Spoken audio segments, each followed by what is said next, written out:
From Metz, France, travel ako by train papuntang Zurich, Switzerland. Excited ako kasi dream country ko talaga ang Switzerland. Sino ba naman ang hindi, di ba? So, in-expect kong makita yung mga napapanood ko sa Facebook. Kaya, let's go! The time is 6:48 in the morning. Tapos yung train ko pa is 8:10. Di ba? Ganun kaaga. Almost an hour before. Para mas maraming allowance sa katangahan. Sabi nga nila, 'di ba? Travel hangga't bata ka pa. Yung pera kikitain mo pa yan, pero yung oras at pagkakataon, hindi mo na may babalik yan. Sobrang daming realization, lalo na kapag you are traveling alone. Makikita mo yung iba't ibang eksena ng bawat bansa, yung kanilang lifestyle, culture, pamumuhay, at magagandang tanawin na sa movies at magazine ko lang noon nakikita. So, hanapin natin yung coach 17, seat 41. Sa totoo lang, hindi ko rin naman sure kung makakaya ko ba itong mapangahas na 5 countries in 12 days tour sa Europe as first timer.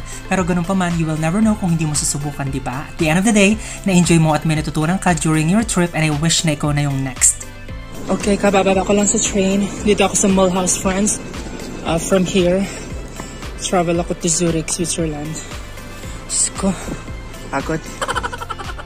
From Metz, France, nag-change ako ng train sa Mulhouse, France. Another town siya sa France, papuntang Zurich. Actually, during my train travels throughout my journey, naiwanan na ako ng train, nagkamali ng binabaan, ng sinakyan. Pero dahil doon, matututo ka, basta don't forget to talk to strangers. Importante rin talagang ang pagtatanong. Though minsan, may matatanungan ka rin talaga na mali ang mabibigay sa'yo na info. Sa Metz, France, ang babait ng mga natanungan ko. Super effort talaga sila. Sasamahan ka pang maglakad. Ang maganda rin kapag nagta-travel ka by train is yung bukod sa experience ay yung mga view sa labas, lalo na sa bandang Germany papuntang Luxembourg. Parang yung mga eksena sa Heidi at mga lumang cartoons ang eksena, ang sarap sa mata. Kaya hindi ako umidlip, sinulit ko yung mata ko sa mga magagandang tanawin. Tapos nung huminto yung train sa station para sa mga sasakay, may napansin akong pamilyar na muka. Akala ko siya talaga yon, si basta yung kumanta ng... Diba siya yun? Hindi ba? Anyway, so tara, tuloy ang travel.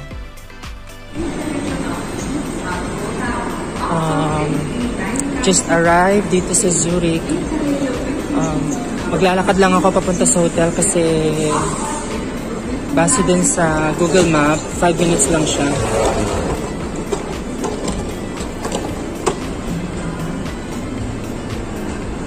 Sige, buhat pa more.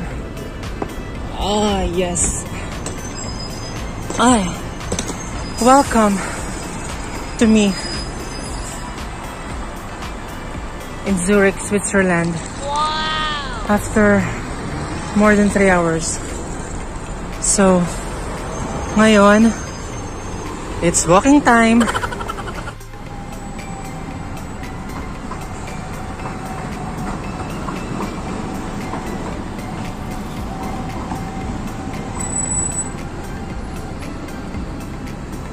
Si Manong, hindi ko alam kung pulubi o lasing lang. Ito na yung last destination ko, Zurich, Switzerland. Tapos, ito yung pinakamahirap hanapin yung hotel. Tapos, pinakatsakang hotel kasi shared siya by 8 people. So, take na naman ako ng bus. Medyo dito lang ako sa Zurich nahirapan papunta din sa hotel ko. Anyway, tanong-tanong lang is the key.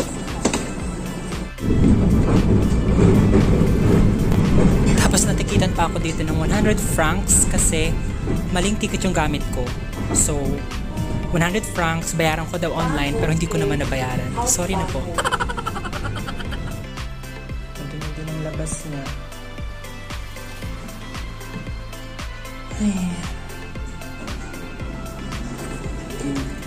Pati elevator. Yung feeling na dream country mo tapos mga disappointments yung bubuena mano sa'yo. Pero later on, ito yung mas naging fun and most memorable Europe trip experience ko dahil sa mga nakasama ko sa room. Mga job seekers sila. And it was overwhelming knowing their stories. Yung pagpasok ko sa hotel or hostel, lahat sila nasa kitchen at terrace, naka-laptop at may mga papel na hawak. Akala ko pyramiding scam yung napasukan ko. Yun pala mga nag-update ng resume nila, and that's every day. Hindi ko malilimutan ng hostel na to dahil it was located sa slum area, I would say, ng Zurich, Switzerland. Palibot kasi siya ng silver lining, nightclubs, sex massage, bars, at maraming mga prosti, lasing, at maingay lalo na paggabi, kaya marami ring pulis sa paligid. So talagang nawindang lang ako sa location ng hostel ko, kaya siguro mura. Bukod sa shared room siya by 8 people, tapos merong 3 rooms sa loob, so that's 100 people na? Char, do the math for me. Pero ganun pa man, I enjoy the breathtaking views and sceneries that Zurich can really offer. Susulitin din niya talaga yung mga ginastos mo kahit mahal. I'm glad I made it.